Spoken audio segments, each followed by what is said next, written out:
साथियों,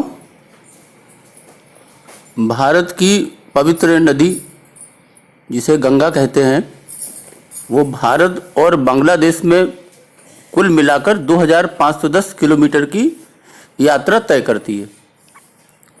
गंगा नदी की प्रधान शाखा भागीरथी है, ऐसा कहा जाता है, जो कुमाऊं में हिमालय के गोमुख नामक स्थान पर गंगोत्री नामक हिमनद से निकलती है। गंगा नदी के इस उद्गम स्थल की ऊंचाई समुद्र तल से 3140 मीटर है। गौमुख के रास्ते में 3600 मीटर के आसपास ऊंचे चिरबासा ग्राम से विशाल गोमुख हिमनद के दर्शन होते हैं।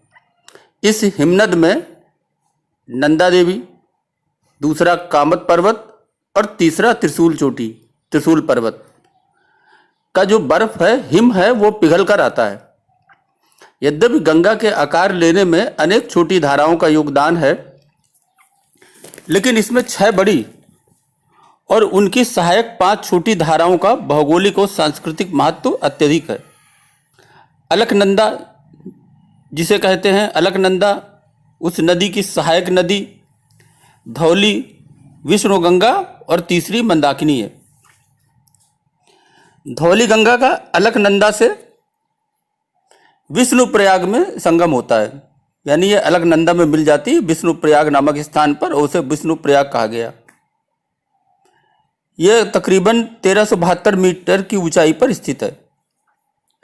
इसके बाद 2805 लगभग मीटर ऊंचे नंदप्रयाग में यह अलकनंदा और जो नंदाकिनी आती है उससे संगम होता है, यानी अलकनंदा में नंदाकिनी मिल जाती है। इसके बाद इस अलकनंदा में कर्णप्रयाग नामक स्थान पर एक नदी आती, कर्णगंगा, या जिसे पिंडर नदी भी कहते हैं, वो आकर के अलकनंदा में मिल जाती है। इस प्रकार हम देखते हैं कि अलकनंदा में मुख्यतया 3, विष्णुप्रयाग में धौली गंगा, नंदप्रयाग में नंदाकिनी और कर्णप्रयाग में कर्णगंगा या पिंडर नदी आकर के अलकनंदा में मिल जाती है। फिर ऋषिकेश से 139 किलोमीटर दूर स्थित रुद्रप्रयाग में यह अलकनंदा मंदाकिनी में मिल जाती है। इसके बाद ऋषिकेश से 139 किलोमीटर दूर स्थित रुद्रप्रयाग नामक स्थान पर यह अलकनंदा नदी मंदाकिनी में मिल जाती है। इसके बाद ये जो मंदाकिनी जो अलकनंदा में मिली, और इसके बाद यह अलकनंदा आगे चली और यह अलकनंदा लगभग 1500 फीट ऊंचाई पर भागीरथी में मिल जाती है। जहां यह मिलती है उस स्थान को देवप्रयाग कहते हैं। साथियों, प्रयाग क्या है? प्रयाग और संगम लगभग 2 शब्दों का हम प्रयोग करते हैं। प्रा का अर्थ होता है बहुत बड़ा, तथा याग का अर्थ होता है यज्ञ। दोनों जगह नदियों का संगम होता है, लेकिन जब हम प्रयाग कहते हैं तो इसका अर्थ है प्रकटोष्ठो यज्ञो अभूद्यत्र तदैव प्रयाग। इस प्रकार इसका नाम प्रयाग अर्थात वह स्थान जहां बहुत से यज्ञ भी हुए हों, ऐसे स्थान पर इसको प्रयाग कहते हैं। अब हम फिर से देखें तो उत्तराखंड के 5 प्रयाग हैं, विष्णुप्रयाग, नंदप्रयाग, कर्णप्रयाग, रुद्रप्रयाग और देवप्रयाग। प्रमुख नदियों के संगम स्थल स्थित हैं, संगम है ये, जहां पर अनेकों यज्ञों का आयोजन किया गया। धौली गंगा तथा अलकनंदा नदियों के संगम पर विष्णुप्रयाग, यहाँ पर इस संगम पर भगवान विष्णु जी की प्रतिमा से इस स्थान को सुशोभित किया गया है। यहाँ यह प्राचीन मंदिर है और यहाँ विष्णु कुंड भी है, नंदाकिनी तथा अलकनंदा नदियों के संगम पर नंदप्रयाग स्थित है। अलकनंदा तथा पिंडर नदियों के संगम पर कर्णप्रयाग स्थित है। पिंडर का एक नाम कर्णगंगा भी है, जिसके कारण इस तीर्थ संगम का नाम कर्णप्रयाग पड़ा। यहाँ पर उमा मंदिर और कर्ण मंदिर दर्शनीय स्थल हैं।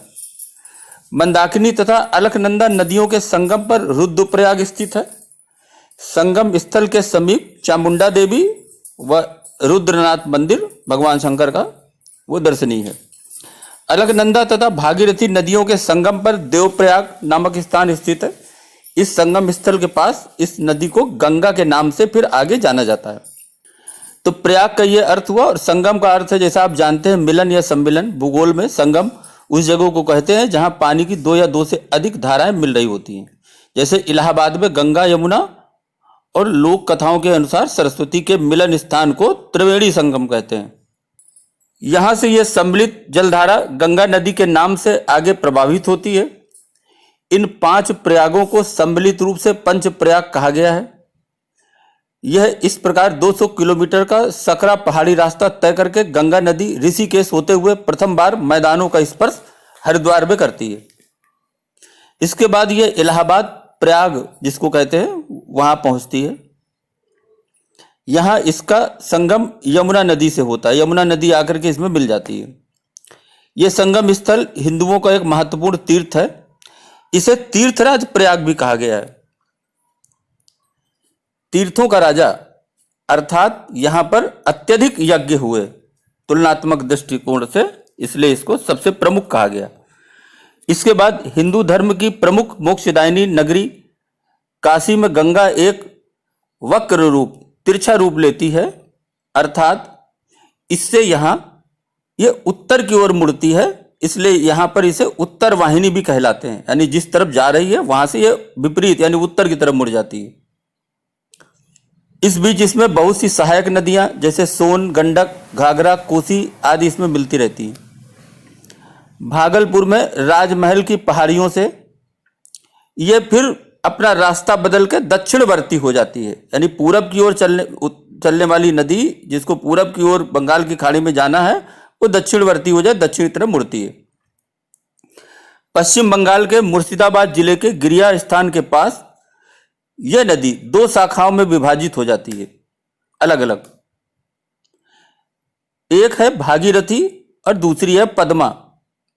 भागीरथी नदी गिरिया से दक्षिण की ओर बहने लगती है, यानी नीचे की ओर बहने लगती है, जबकि पद्मा नदी दक्षिण पूर्व की ओर बहती फरक्का बैराज, जिसे 1974 में बनाया गया था, वहां से होती हुई बांग्लादेश में प्रवेश करती है। यहां से गंगा का डेल्टाई भाग शुरू हो जाता है। मुर्शिदाबाद शहर से हुगली शहर तक गंगा का नाम भागीरथी नदी तथा हुगली शहर से मुहाने तक गंगा का नाम हुगली नदी है। हुगली नदी कोलकाता हावड़ा होते हुए सुंदरबन के भारतीय भाग में सागर से संगम करती है। लेकिन जिसे पद्मा कहा गया, उस पद्मा में ब्रह्मपुत्र से निकली शाखा नदी जमुना नदी एवं मेघना नदी आकर के मिलती है। अंततः यह 350 किलोमीटर चौड़े सुंदरबन डेल्टा में जाकर बंगाल की खाड़ी में सागर संगम करती है। गंगा तट के 3 बड़े शहर हरिद्वार, इलाहाबाद एवं वाराणसी, जो तीर्थ स्थलों में अपना विशेष महत्व रखते हैं, ये इसके रास्ते में पड़ते हैं। इस कारण यहाँ श्रद्धालुओं की बड़ी संख्या निरंतर बनी रहती है और धार्मिक पर्यटन में महत्वपूर्ण योगदान करती है। गंगा नदी पर अगर हम बांधों को देखें तो मुख्यतया इसमें निर्मित अनेक बांध भारतीय जनजीवन तथा अर्थव्यवस्था का महत्वपूर्ण अंग बन चुके हैं। इनमें जो प्रमुख हैं वो है फरक्का बांध, टिहरी बांध और भीमगोड़ा बांध। फरक्का बांध या बैराज भारत के पश्चिम बंगाल में स्थित गंगा नदी पर बनाया गया है। इस बांध का निर्माण कोलकाता बंदरगाह को गाद यानी सिल्ट से मुक्त कराने के लिए किया गया था, ताकि वहां पर सिल्ट अत्यधिक मात्रा में न पहुंचे। गंगा पर निर्मित दूसरा प्रमुख बांध टिहरी बांध है। यह टिहरी विकास परियोजना का एक प्राथमिक बांध है, जो उत्तराखंड प्रांत के टिहरी जिले में स्थित है। यह बांध गंगा नदी की प्रमुख सहयोगी नदी भागीरथी पर बनाया गया है। टिहरी बांध की ऊंचाई लगभग 261 मीटर है, जो इसे विश्व का 5वां सबसे ऊंचा बांध बनाती है। इस बांध से लगभग 2400 मेगावाट विद्युत उत्पादन, लगभग 2,70,000 हेक्टेयर क्षेत्र की सिंचाई और प्रतिदिन 102.20 करोड़ लीटर पेयजल दिल्ली, उत्तर प्रदेश और उत्तरांचल को उपलब्ध कराने का जिम्मेदारी दी गई, यानी प्रस्तावित किया गया। तीसरा प्रमुख बांध भीमगोड़ा बांध हरिद्वार में स्थित है, जिसको सन 1840 में अंग्रेजों ने गंगा नदी के पानी को विभाजित कर ऊपरी गंगा नहर में मोड़ने के लिए बनवाया था। यह नहर हरिद्वार के भीमगोड़ा नामक स्थान से गंगा नदी के दाहिने तट से निकलती है। साथियों, यदि आप गंगा नदी के किनारे के किसी जिले या किसी स्थान पर रहते हैं, चूंकि यह भारत की एक पवित्र नदी है, इसलिए आपको इसके सफर को, इसके विषय में, इसके महत्व को आपको समझना अति आवश्यक है, ताकि आप अपने महत्व को समझ सकें। अपने जिस स्थान पर आप रहते हैं, जिस स्थान से आपका संबंध है, उस स्थान के महत्व को भी आप समझ सकें। अभी के लिए बस इतना ही। धन्यवाद।